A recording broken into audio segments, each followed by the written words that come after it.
To those who lived it, sometimes history doesn't seem so far away. They called us dirty Jews. When we went to school, we have to call Heil Hitler in the beginning and said good morning, Heil Hitler. When we didn't hold the hands up, they gave us with a stick. And to those closest to that kind of pain, it's their history too, even if they didn't live it. It's in my blood. It's in my blood. 101-year-old Esther Kosner celebrates Shabbat every week with her children, her grandchildren, and if they're around, her great-grandchildren. But she's easily transported to a different home, one she lived in nearly 9 decades ago in Cologne, Germany, one Nazis once stormed into looking to take away her brother. They're not here. He's not here. So they pushed her away. I started crying. I was a little girl.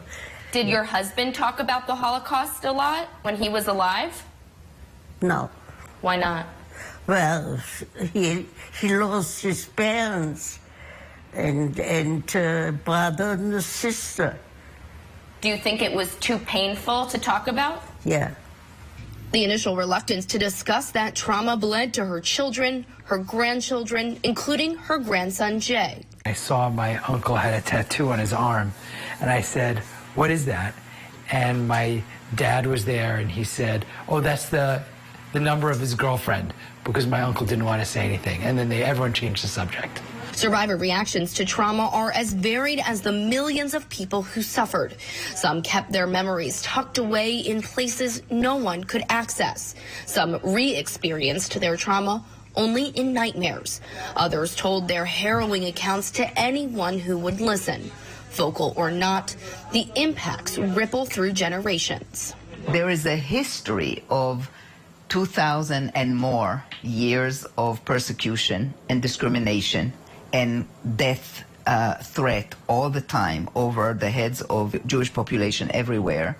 Dr. Irit Felsen, a psychologist who specializes in Holocaust-related trauma, knows this subject on a deeper level, one that books could never teach. Both of her parents were survivors, making her a 2G, or second-generation survivor. Children of trauma survivors have an experiential knowledge of their parents' trauma, of experiences that they never actually lived through. She says passing on generational trauma is not just the retelling of Holocaust stories. Many times it's through experiences in daily life, through their parents' personalities. Being hypervigilant about all kinds of things all the time, a little suspicious, a little always scanning for danger, for what can go wrong, anticipating the worst outcome, perhaps, when some people wouldn't. Mistrustfulness, anxiety, a tendency to sort of depressive experiences. In the years after the Holocaust, resources were scarce and mental health care just was not the focus.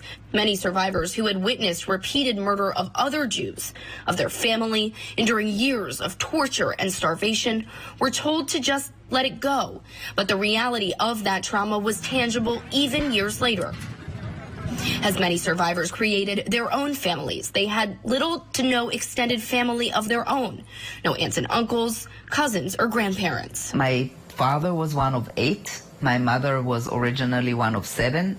None of my mother's siblings survived. The amazing thing is that the survivors did not become a population of psychiatric patients. Decades later, experts say these experiences are still impacting the very fabric of families. A 2015 study by Dr. Rachel Yehuda at Mount Sinai Hospital found genetic changes to Holocaust survivors' descendants, specifically focused around the gene associated with stress hormones. That means not only could survivors suffer from PTSD, but their descendants are more prone to it. Dr. Felsen uses this photo when she speaks to groups of 2Gs. It's a photo taken of vines on a snowy day, but she says she typically hears an audible reaction from the crowd. They see Holocaust survivors standing at morning roll call in the snow. Those not impacted by the Holocaust, she says, see just a snowy vineyard. She calls it the dual reality of trauma. For survivors and their children, they live in the here and now, but also in the reality of trauma.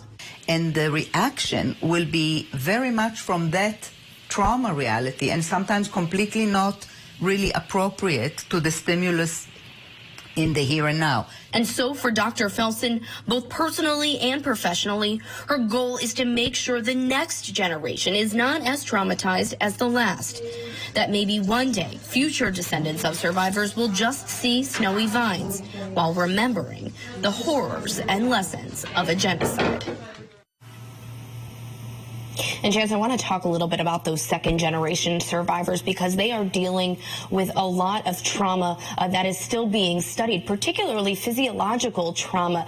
These second-generation survivors are dealing with high cholesterol, high blood pressure, and Dr. Felsen points to studies that basically say if their parents dealt with prolonged starvation, that there's a possibility that that could have been passed down genetically, so their bodies would be predisposed to be able to handle that kind of prolonged starvation. And since they haven't, thank goodness, had to deal with that their bodies are essentially not programmed correctly to deal with the life that they're living here and now.